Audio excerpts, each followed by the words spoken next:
quiero agradecer ante nada la invitación para estar con todos vosotros. Y vamos a ver si consigo aclararme con las diapositivas. Bien, aquí estamos.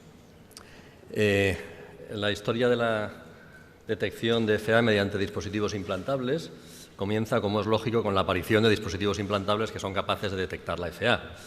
Y estos dispositivos pueden ser marcapasos, luego fueron desfibriladores y también registradores subcutáneos de eventos con algoritmos específicos para la detección de la arritmia. Los primeros algoritmos tenían más falsos positivos y más falsos negativos, pero con los algoritmos actuales hay varios estudios que demuestran que la detección es bastante fiable.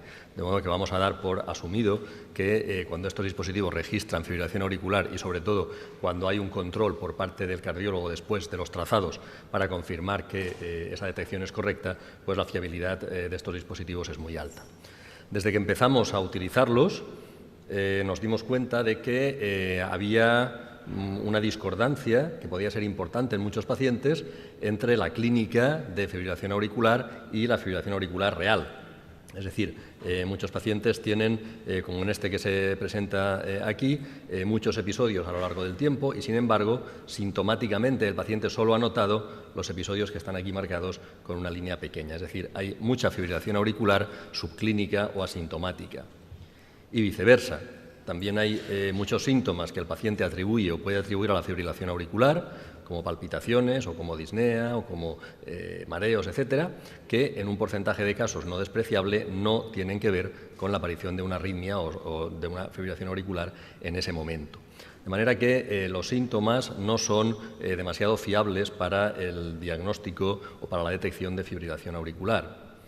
¿Qué pasa si nosotros añadimos a los síntomas la monitorización, digamos, convencional, con un electro o con un Holter de 24 horas o incluso con un Holter más prolongado de 7 días o de 30 días? Bien, pues, por ejemplo, en este estudio, en el cual se utiliza 647 pacientes que llevaban un dispositivo capaz de detectar la fibrilación auricular, un marcapasos en la mayoría de ellos y un Revil XT en algunos. La indicación también en la mayoría, en el 60%, era por una enfermedad del seno y se definió un episodio de fibrilación auricular significativo como aquel que duraba al menos 5 minutos. Pues bien, utilizando una simulación matemática de diversas duraciones de registro, lo que se puede ver es que para conseguir una sensibilidad aproximadamente del 65%, haría falta una monitorización de un mes completo, o bien harían falta 3-4 monitorizaciones semanales, o bien harían falta 8 o más monitorizaciones estándar de 24 horas. Es decir, es poco viable hacer una monitorización, digamos, convencional, tan prolongada o tan repetitiva que nos permita alcanzar cifras de sensibilidad por encima del 60-70%, incluso en las mejores condiciones. Esto también depende, como es lógico, de la distribución de los episodios.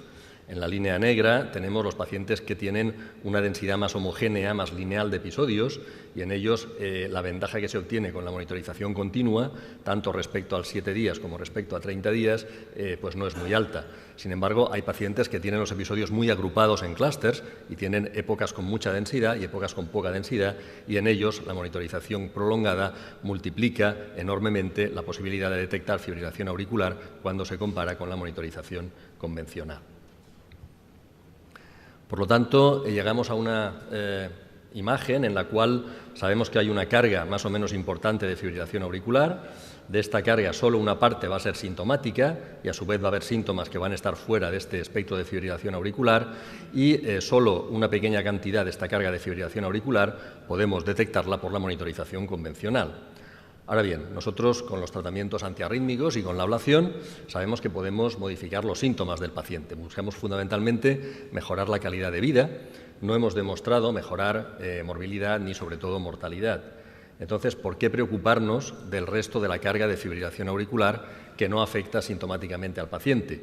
Bueno, pues es obvio, porque las complicaciones, sobre todo las complicaciones embólicas, no dependen de que la fibrilación sea sintomática, sino de que exista o no exista fibrilación auricular real. Por lo tanto, es importante entender o saber cómo se distribuye esa carga global de fibrilación auricular. De modo que habría 3 escenarios o 3 situaciones en las cuales la monitorización continua nos puede ayudar a conocer mejor la arritmia del paciente. Por un lado, la monitorización continua permite la detección, es decir, decidir si hay fibrilación auricular en algún momento, sí o no. Y esto en pacientes con factores de riesgo embólico o en ictus con sospecha de etiología embólica va a ser importante porque va a decidir la anticoagulación del paciente. También nos va a servir para detectar de verdad si hay recurrencias después de una terapia antiarrítmica, tanto farmacológica como de ablación, y puede también ayudarnos cuando hay síntomas no filiados como síncope o dolor torácico o palpitaciones que pueden ser debidos a FA, o en el caso de los dispositivos, cuando los dispositivos tienen que decidir sobre la marcha si ejecutan un tipo u otro de terapia en función de que exista o no fibrilación auricular en ese momento. Los dos primeros son los más importantes porque son los que van a definir o los que van a determinar el que iniciemos un tratamiento profiláctico antiembólico en el paciente. Por otro lado, aparte de para detección, el registro continuo del ritmo del paciente nos permite cuantificar la carga rítmica, es decir, no solo saber si hay fibrilación auricular sí o no, sino saber cuánta hay. Y esto podría tener una relación potencial con el riesgo embólico y además, de alguna manera, nos permite conocer mejor el efecto real de las terapias antiarrítmicas que utilizamos.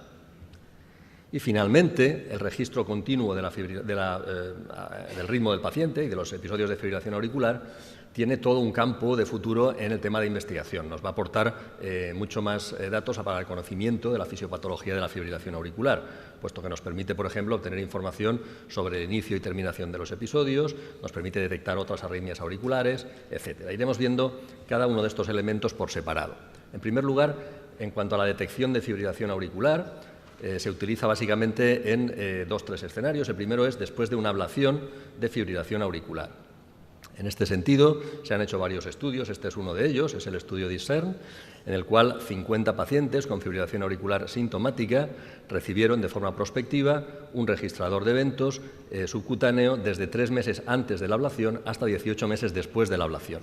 Y recibieron además un diario de síntomas para que anotaran los síntomas. Se definió una recurrencia como un episodio de más de 2 minutos de fibrilación auricular y se vieron cosas muy interesantes. Por ejemplo, antes de la ablación, aproximadamente el 50% de los episodios fueron asintomáticos, a pesar de que son pacientes con fibrilación auricular sintomática y ese es el motivo por el que se les indica la ablación. Una gran parte de la duración de la fibrilación auricular fue asintomática y una gran parte de los días que el paciente tenía algún episodio, el paciente los manifestaba como asintomáticos. Después de la ablación disminuyó mucho el número de episodios, pero aumentó el porcentaje de episodios asintomáticos. Es decir, la ablación no solo disminuye los episodios de fibrilación, sino que además hace menos sintomáticos o aumenta el porcentaje de asintomáticos en los episodios que persisten. En cuanto a la población con factores de riesgo embólico, hay un subestudio del estudio TRENDS que veremos después, en el cual de una gran cantidad de pacientes con dispositivos capaces de detectar fibrilación auricular se eliminaron aquellos que no tenían riesgo embólico, que tenían un CHADS-2 de 0, aquellos que habían tenido embolias previas, aquellos que tenían historia ya documentada de fibrilación auricular y aquellos que estaban anticoagulados, y nos quedamos con 1.368 pacientes que en principio tenían un CHADS mayor de 0 y que no estaban anticoagulados ni se sabía que tuvieran fibrilación auricular. De alguna manera podrían representar el grueso de la población con factor de riesgo embólico y sin FA conocida.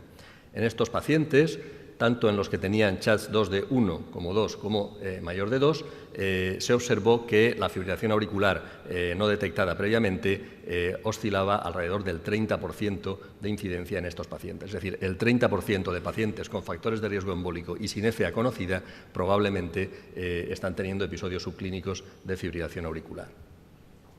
Y además tienen episodios subclínicos de duraciones bastante variables. Todos tienen más de 5 minutos, porque era el criterio para darlo como episodio, pero en muchos de ellos tienen más de 1 hora, más de 3 horas, más de 6 horas, incluso más de 24 horas de fibrilación auricular completamente silente. Y estos episodios pueden o parece que tienen su riesgo.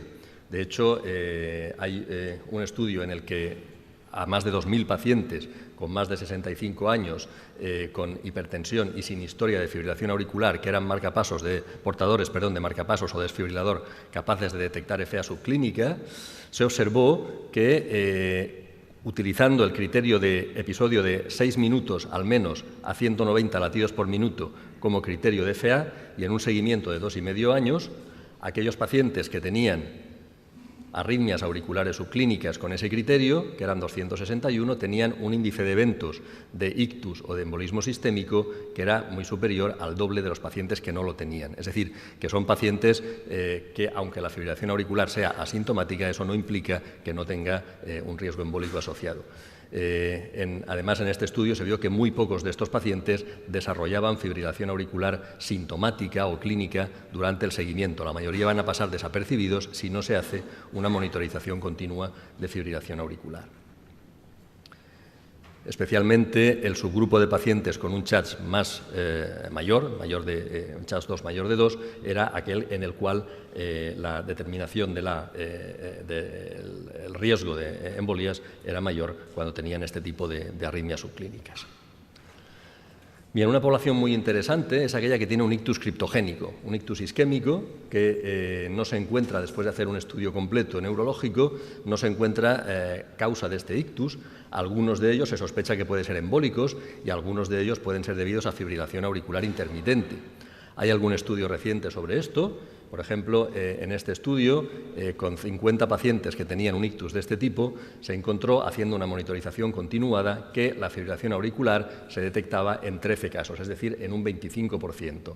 Por lo tanto, la cuarta parte de los ictus criptogénicos, cuya causa se desconoce y que de entrada no se anticoagulan si no hay FA documentada, podrían ser debidos a fibrilación auricular.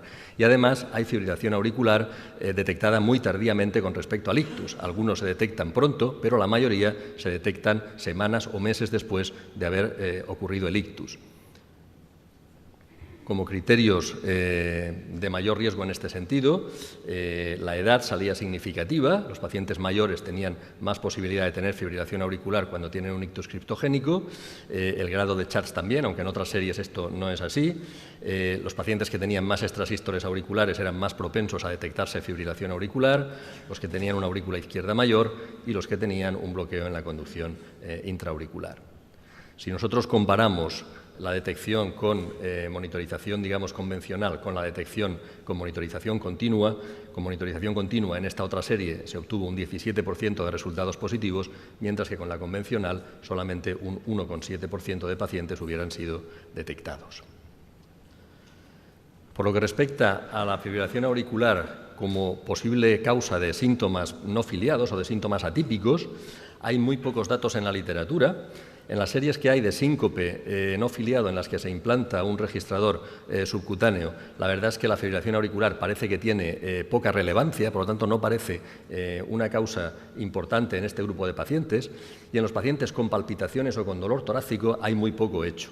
En este estudio, en el que se utiliza el registrador subcutáneo para pacientes con síncope y algunos pacientes con palpitaciones, se encuentra que fibrilación auricular tienen algunos de estos pacientes, un 4%, pero no es una población en la que se suponga previamente que pueden tener un alto riesgo de FA.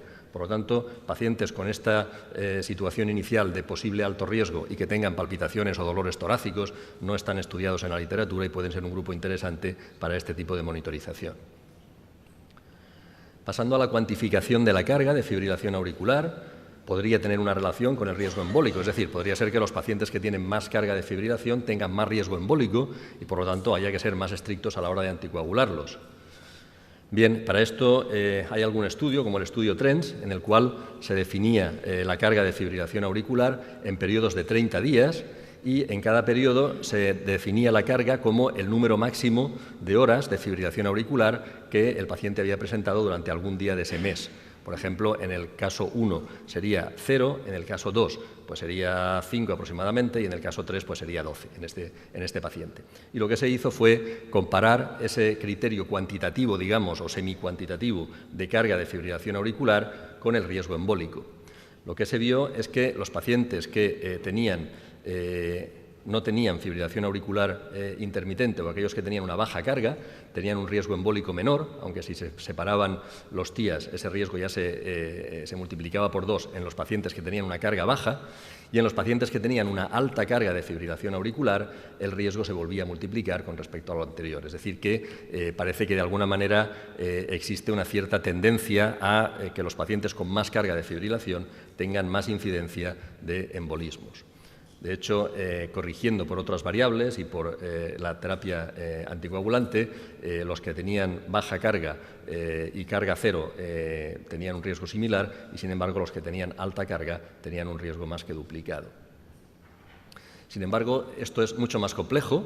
Hay pacientes, aquí en negro están los días que han tenido fibrilación auricular y en rojo es el día que han tenido el ictus y, como ven, hay todas las posibilidades. Hay pacientes típicos que desarrollan fibrilación auricular persistente y al cabo de una semana hacen el ictus, pero hay pacientes como estos que hacen el ictus y solo han tenido unos minutos de fibrilación auricular una semana antes y 20 minutos 2 semanas antes. Por lo tanto, los autores recomiendan o sugieren que hay un juego complejo entre arritmias auriculares, miopatía atrial, disfunción endotelial, comorbilidades, hipertensión, enfermedad vascular, etcétera. Otras posibilidades, pues mecanismos de la FA que puedan ser de alguna manera detectados con una monitorización continua. Por ejemplo, en este artículo, después de una ablación, se sugería que algunos pacientes parece que empiezan directamente la FA desde el ritmo sinusal, otras recurrencias son distintas y empiezan con una especie de flúter con conducción variable que finalmente termina en episodios de FA, y otros pacientes parece que hacen extrasístoles y que estos extrasístoles son los que terminan por generar la FA. Bien. Por lo tanto, como conclusiones, los dispositivos implantables son más sensibles que la clínica y que la monitorización convencional para detectar episodios de fibrilación. Su utilización en pacientes con alto riesgo embólico puede estar indicada para poner de manifiesto la arritmia y establecer la indicación de anticoagulación.